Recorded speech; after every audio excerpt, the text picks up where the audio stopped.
c'est pas l'eau qui est pourrie comme ça, qui contient, soi-disant comme certains bandits vous disent, regardez, ils vous font des expériences chez vous en vous disant oh là là, votre eau madame elle est pourrie. Non, non, c'est pas qu'elle est pourrie, c'est qu'elle est conductrice d'électricité, et alors elle permet une électrolyse, et donc c'est ce qui se fait dans votre corps, je le répète, par notre exposition aux ondes électromagnétiques, à notre empoisonnement aux métaux lourds, qu'il y a partout, dans l'eau, dans l'air, dans les conserves, dans l'alimentation, et le fait de boire de l'eau du robinet, eh bien vous avez un corps qui tend à aller vers ça en permanence. Donc voilà. Donc c'est la démonstration que j'ai voulu vous faire, mais si vous tenez, je le répète encore une fois, à votre vie, et si vous tenez à la vie, ben, buvez cette eau et pas celle-là.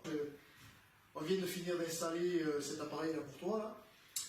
Voilà, tu as choisi le modèle Nelovi I, c'est vraiment le meilleur produit que je peux proposer aux gens.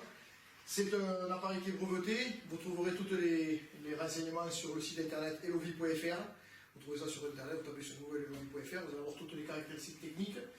En gros, c'est un appareil, un dispositif de purification de l'eau en instantané. Ça veut dire qu'il n'y a pas de réservoir, il n'y a pas de réserve d'eau.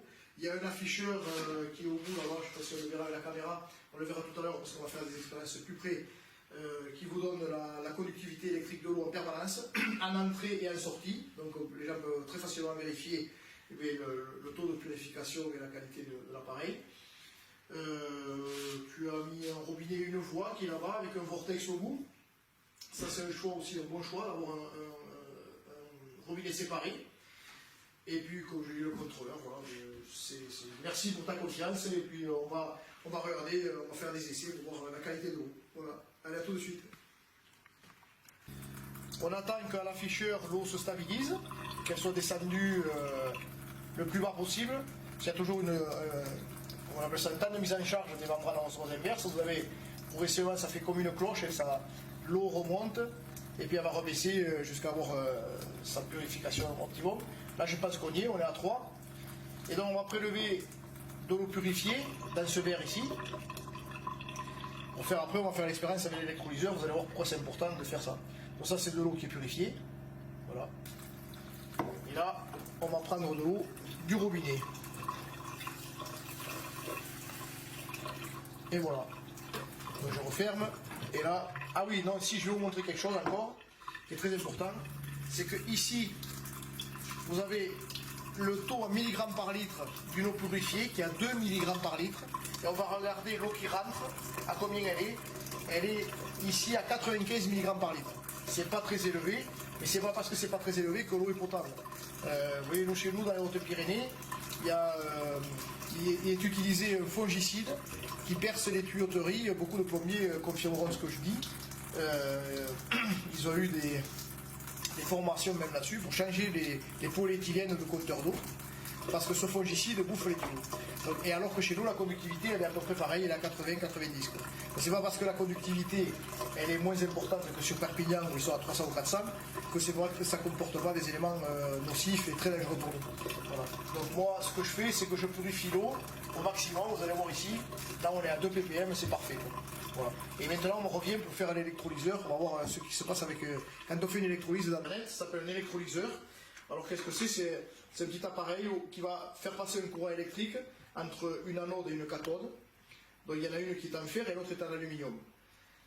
Et donc on va mettre ça dans l'eau et on va voir si l'eau là permet l'électrolyse. Voilà. Donc on le met comme ça dans l'eau.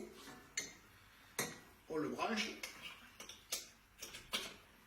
Et on appuie sur le bouton. Voilà. Et on attend de voir ce qui se passe. Et ça a été ma grande découverte, c'est la synthèse de mes années de recherche, plus de 10 ans de recherche, 15 ans.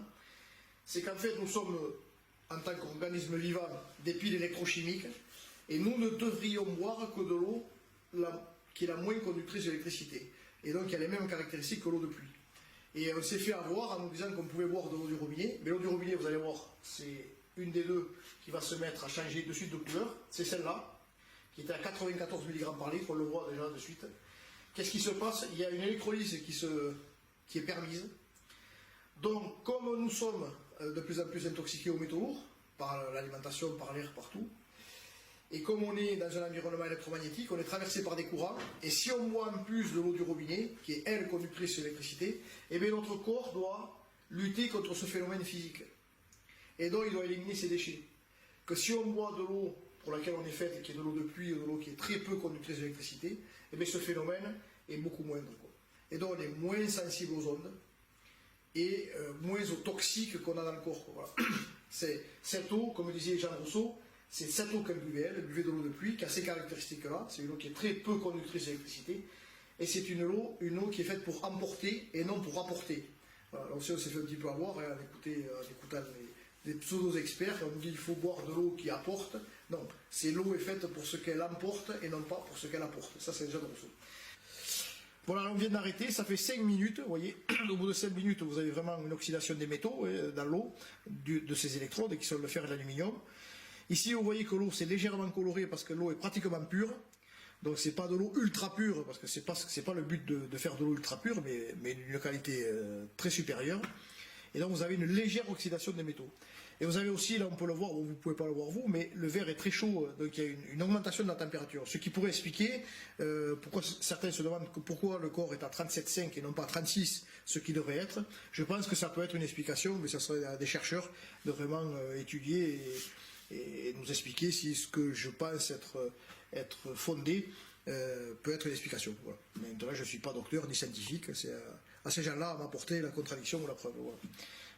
Merci pour tout, j'espère que ça vous a parlé. Alors je le répète, c'est pas l'eau qui est pourrie comme ça, qui contient, soi-disant comme certains bandits vous disent, regardez, ils vous font des expériences chez vous en vous disant oh là là, votre eau madame elle est pourrie. Non, non, c'est pas qu'elle est pourrie, c'est qu'elle est conductrice d'électricité et alors elle permet une électrolyse et donc c'est ce qui se fait dans votre corps, je le répète, par notre exposition aux ondes électromagnétiques, à notre empoisonnement aux métaux lourds, qu'il y a partout, dans l'eau, dans l'air, dans les conserves, dans l'alimentation, et le fait de boire de l'eau du robinet, eh bien vous avez un corps qui tend à aller vers ça en permanence. Donc voilà. Donc c'est la démonstration que j'ai voulu vous faire, mais si vous tenez, je le répète encore une fois, à votre vie, et si vous tenez à la vie, ben, buvez cette eau et pas celle-là. Voilà, c'est tout. Voilà, c'est le but de mes, je vous donne la synthèse de pratiquement 15 ans de recherche.